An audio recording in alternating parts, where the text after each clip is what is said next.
organizations really have to take a hard look at who is it that you're aspiring to be? And is who you say you want to be, does that line up with how you're living your values? And what are your values in the organization? Is that how people are experiencing you? Because if you tell me that this is a place where I'm welcome and where you want me to belong, but then to your point, you hire me and then you don't give me an autonomy, you don't give me the authority to do my job, and you hold me back every step of the way, and now I'm a woman and I can't rise in the ranks, that is problematic.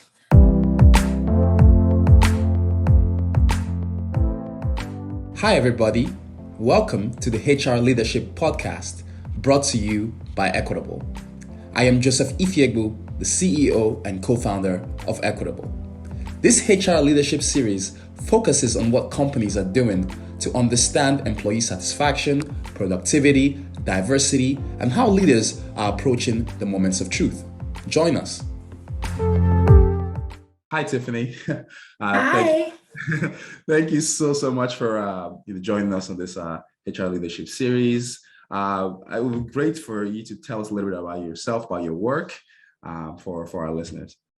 Thank you so much. I'm so excited for this chat, and thanks for having me. So a little bit about me. I am based in Pittsburgh, but I'm originally from Milwaukee. So people always like to call me out on my Milwaukee Midwest accent, which I love. That was home until 4 years ago when we moved here. I started this pandemic project 2 years ago called CEPHR, which is an acronym for Cultivating the Evolution of Professional HR. My why is really centered around bringing culture and engagement, retention, great leaders to organizations and helping to support them as they scale, as they build their infrastructure. And that's a whole lot of fun, supporting small to medium businesses. I do that with many different industries. And it's a lot of fun. It's been challenging in these times, especially with COVID and all the navigation that has had to happen there. Lots of change management I'm working on with clients, but really helping them build their tools. I've been in HR for coming up on 14 years now. It has been a gift to be at the intersection of people and process, and now leading more even into the DEI space. And how do I help these clients understand that it's a human-centered workplace and you have humans working for you? So that's been super fun, and I can't wait to chat more with you all today. So what's the best way, right? Or maybe it's both, but what we're about to say, but people have these thoughts of top-down leadership versus bottoms-up, right? And in a world where managers have teams of 5 people or whatever, and it's sort of like their own little company, let's call it their own little startup within a company, they can clearly impact the culture. And but obviously, as the chief people officer, head of people, you have the responsibility as well. So where are sort of like the first places? Let's say I'm starting from scratch. Do I want my chief people officer to send the message? Or do I want to sort of have it, the training and the conversation start at the manager level first? I'm so glad you asked that. It's such a powerful question. And often we task our people teams with these things, and I'm constantly having conversations around, here's how I'd like to empower you, leadership. I believe that it needs to be a joint effort. So it's the people team, it's your senior executive leaders, it's frontline managers, it's everyone coming together, the employees. Everyone is going to shape that culture, but you can't have these little silos or these little mini startups, as you described. I really like that. You can't have these pockets of just things going on, because then it's not connected. Then we start to lose information along the way. So it does have to start at the top. That's absolutely true. And there's going to be different divisions within an organization that do their thing. They're in their niche. They're doing what they do well, but they have to talk to each other, because what I find often is that our frontline managers who are in the day-to-day, who are having their weekly, well, hopefully every leader is having one-on-ones with their teams, but it's your frontline managers who really sometimes get left behind. They don't always have the tools. They don't always get all of the information that flows up from the top. It might stop at a certain level. And really that does a disservice to the rest of the team. So you want all that to be connected in. You want your messages coming from the business versus just HR. And we are part of the business too as HR professionals, but you want that to be aligned. Sometimes we see like, oh, HR told me to do that, or I didn't know HR was rolling this out. And you really just make yourself look bad when you do that, because employees watch that, they see it. And then there's confusion about who are we, what's our identity, what's the DNA of this organization. We say we're one thing, but I don't know, HR's telling me one thing, my leaders tell me they don't know, go ask HR, or I don't know, the people in the headquarters just made these decisions, and it's just not a good look. What are some of the biggest mistakes, right? You've touched upon that in terms of from the previous point, but I think what are some of the biggest mistakes you say, like startups or startups and growing companies, I would say, make when it comes to the employee branding? Yeah, I think, to your point, we definitely have touched on some of those. And a lot of it is, sometimes companies can't, and I mean this in a loving way, but they can't get out of their own way. They think that, hey, we have this, flagship site, we got our product, we got our services, we got our pricing locked in. People want to come to us, and maybe that's the truth. I hope that's the truth, but they rely on like the product, their size, the fact that, maybe even building a team and thinking, hey, we have this in place. But just because that may be the case doesn't mean your infrastructure is set, doesn't mean you might not need an HR partner or a coach or somebody to come and help support you. What I often see too, particularly with startups, is, people want to get their brand out there. And so they want to have their shiny product or service out there.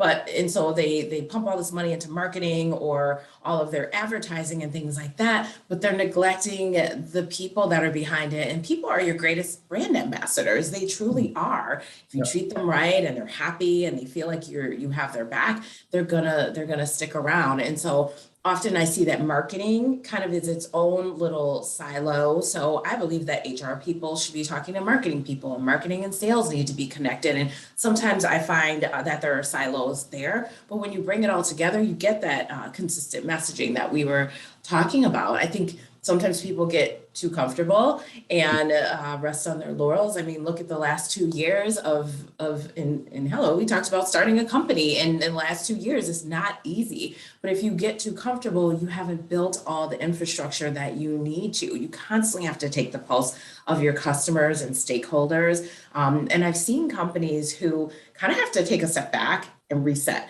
because they got too comfortable. And so you can't assume that you know it all. You have to seek out the help because I've seen that's how some of those little mini startups within the startup start. And then it just starts to feel disconnected or it feels cliquey, and that's not good for your culture either. The other thing I would say is people don't leverage social media enough. It's really a powerful tool to get your employer brand out there, but also to have your employees share what a great workplace you have.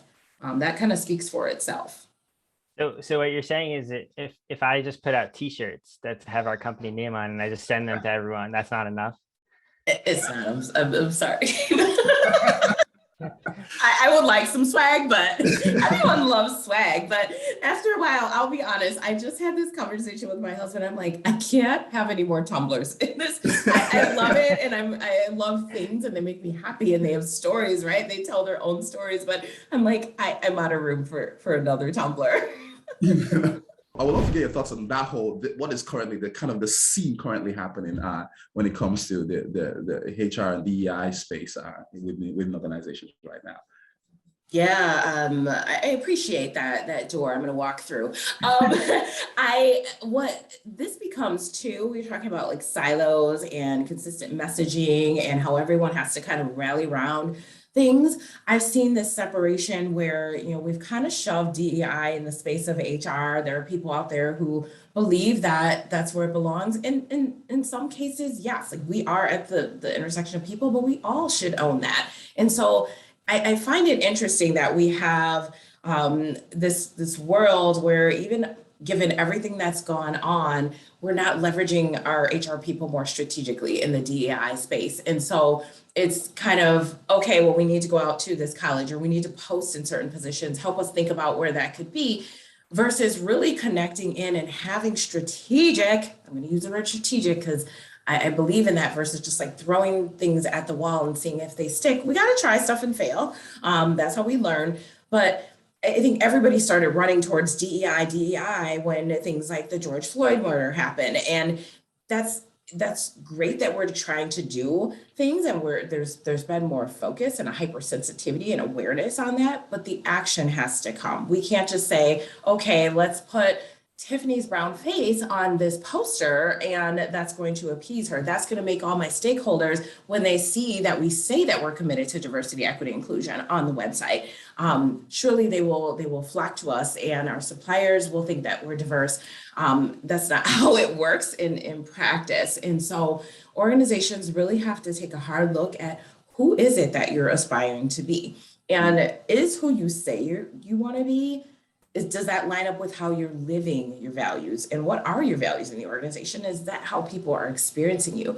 Because if you tell me that this is a place where I'm welcome and where you want me to belong, but then to your point, you hire me and then you don't give me an autonomy, you don't give me the authority to do my job, and you hold me back every step of the way, and now I'm a woman and I can't rise in the ranks, that is problematic. And so it's moving from performative to really taking action. One of the things that we've always strived to do is, I mean, you can take a look at like equitable. No, we're proud to say no Ivy Leagues, right? No, I'm just joking. But no Ivy Leagues, all different colleges. No, but the question, I guess, there is, if let's say I'm starting, I'm a hiring manager, and my network is my university. My network is, my friends and my social opportunities. How do I sort of, I mean, you mentioned it a little bit of it, reach out to my colleagues and work with them. But let's say I'm at a smaller organization, I don't necessarily have that opportunity. Where do I get started? Like, do I just start posting in, historically black colleges, like you mentioned, and then completely fail? Or like, how do I just get started in hiring, more diverse folks?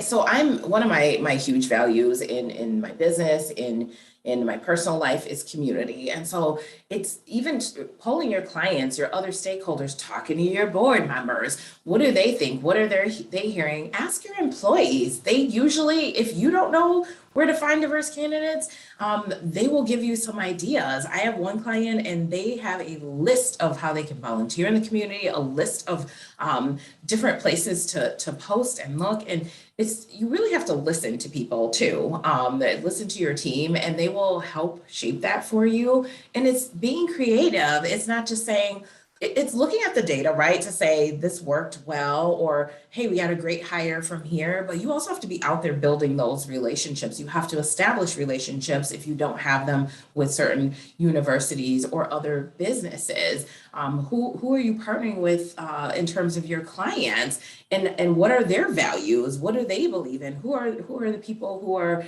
interested in doing work with them, and what are the synergies in between that you all have? It's really just like clicking into what's different, because the other piece is that people are always saying, I want to hire a Black person, I want to hire a woman, we don't have enough of, and then they don't often, first of all, that's performative and we're labeling people, but also you want to have this mentality of hiring the best person. That person might be a white male, they may be out of that pool, but you want to increase your pool and pipeline, and it's how you treat your applicants and your candidates too, because maybe they're not a fit right now for whatever reason, but you don't know that they're not going to go out there, find some different job, and later you won't be able to track them if you didn't treat them right in the hiring process. So don't ghost your folks either.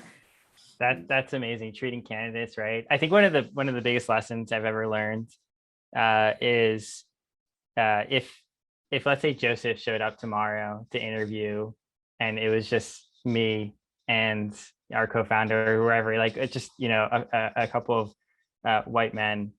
And would Joseph feel comfortable with that type of interview panel if he looked at the company and he was like, well where is sort of like, where is the people like me or whatever, or the people that, and I think Joseph, you mentioned this to me in the past, is that creating interview panels that aren't just the same as, like creating interview panels to make candidates feel comfortable.